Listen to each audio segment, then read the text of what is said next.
হরে কৃষ্ণ, রাধাসখী রান্নাঘরে আপনাদের সবাইকে স্বাগতম। তো আজকে আমরা ভগবানের জন্য তৈরি করছি টমেটো, ছানা, আলু, সিমের বিচির রস। তো এটি খুবই সুস্বাদু একটি আইটেম। তো এখানে আমি 3টে আলু, 2টো টমেটো, কাঁচামরিচ, ধনেপাতা নিয়ে নিয়েছি। আর আগের দিন রাত্রে ভিজিয়ে রেখে সিমের বীজগুলো খোসা ছাড়িয়ে নিয়েছি। এখানে টমেটোগুলোকে আমি একটাকে 8 পিস করে কেটে নিয়েছি। ছানা আর আলুটাকে ডুমো ডুমো করে ছোটো ছোটো কেটে নিয়েছি। আর ধনেপাতা, কাঁচামরিচও কেটে নিয়েছি। তো এবার আমি প্যানে সাদা তেল দিয়ে দেব। আর তেলটা যখন পর্যাপ্ত পরিমাণে গরম হবে তখন আমি এতে ছানাটাকে হালকা ভেজে নেব।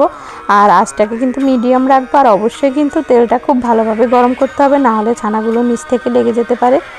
তো কিভাবে গরুর দুধ থেকে পারফেক্ট ছানা করা যায় এর একটি ভিডিও আমার চ্যানেলে দেওয়া আছে, আপনারা চাইলে দেখে নিতে পারেন। আমি লিঙ্কটা ডেসক্রিপশন বক্সে দিয়ে দেব। তো এবার আমি হালকা আছে ছানাগুলোকে হালকা করে ভেজে নেব। তো ছানাগুলো ভাজা হয়ে গেছে, এখন আমি ছানাগুলো তুলে রাখবো আর তেলটা একটু কমিয়ে নেব। তো এবার আমি এই তেলে দিয়ে দেব 1 চামচ গোটা জিরে। আর জিরাটা যখন খুব সুন্দর করে লাল হবে এতে আমি কেটে রাখা সেই আলুগুলো দিয়ে দেব।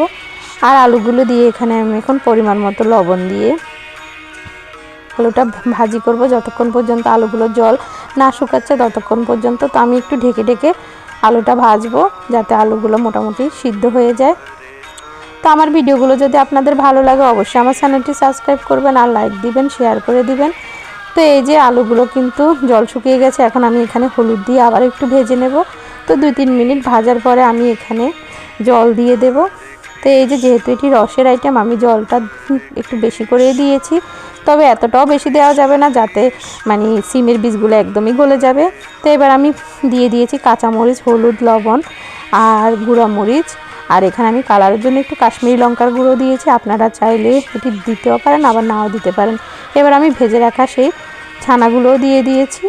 ছানাগুলো দিয়ে এবার আমি ঢাকনা দিয়ে এটি রান্না করব যতক্ষণ পর্যন্ত আলুগুলো আধা সিদ্ধ না হচ্ছে। তো এবার ঢেকে ঢেকে আমি রান্না করব।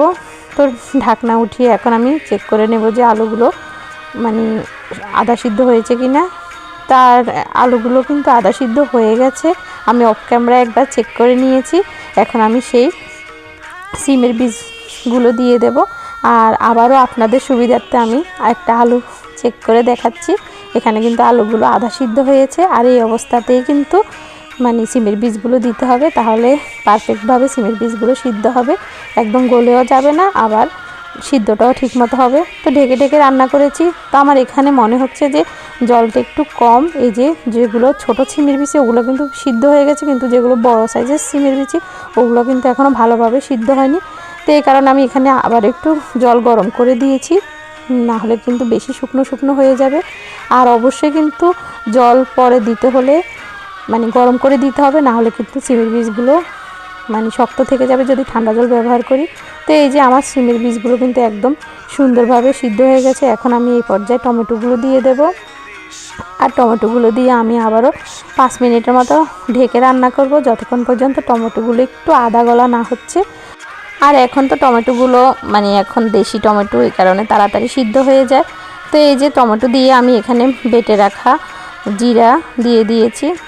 তো আজকে মানে পাটায় বাটা জিরা ব্যবহার করেছি, আসলে বাটা মশলার টেস্টই আলাদা হয়।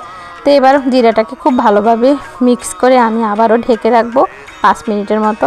টমেটোগুলো একটু আদা সিদ্ধ হবে আর জিরার ফ্লেভারটাও সম্পূর্ণ মানে সবজিতে চলে আসবে। তো এই যে আমার কিন্তু এখানে রান্নাটা প্রায় হয়ে গেছে। এখন আমি উপর থেকে ধনেপাতা ছিটে রান্নাটা নামিয়ে নেব। আর একটু ভালোভাবে নেড়ে চেড়ে ধনেপাতাটা মিক্স করে দেব। তো খুবই সুস্বাদু একটি আইটেম, আপনারা একদিন করে ভগবানকে অফার করবেন, অনেক সুস্বাদু একটি আইটেম। তা আমি এখানে মাখা মাখা রেখেছি, আপনারা চাইলে আরও রস করে রাখতে পারেন। আর এটি কিন্তু ঠান্ডার পরে আরও মানে মাখো মাখো হয়ে যাবে। তো আপনারা চাইলে আরেকটু রস রাখতে পারেন। আমাদের ঘরে আসলে এরকমই পছন্দ করে, তো এই কারণে এইভাবে নামিয়েছি। তো এই যে রেডি হয়ে গেছে আমার ছানা, টমেটো, আলু, সিমের বিচির রস। এবার আমি এটি ভগবানকে অন্যের সহিত অফার করব আর সবাই মিলে আস্বাদন করব পরম সুস্বাদু কৃষ্ণপ্রসাদ। হরে কৃষ্ণ, ধন্যবাদ।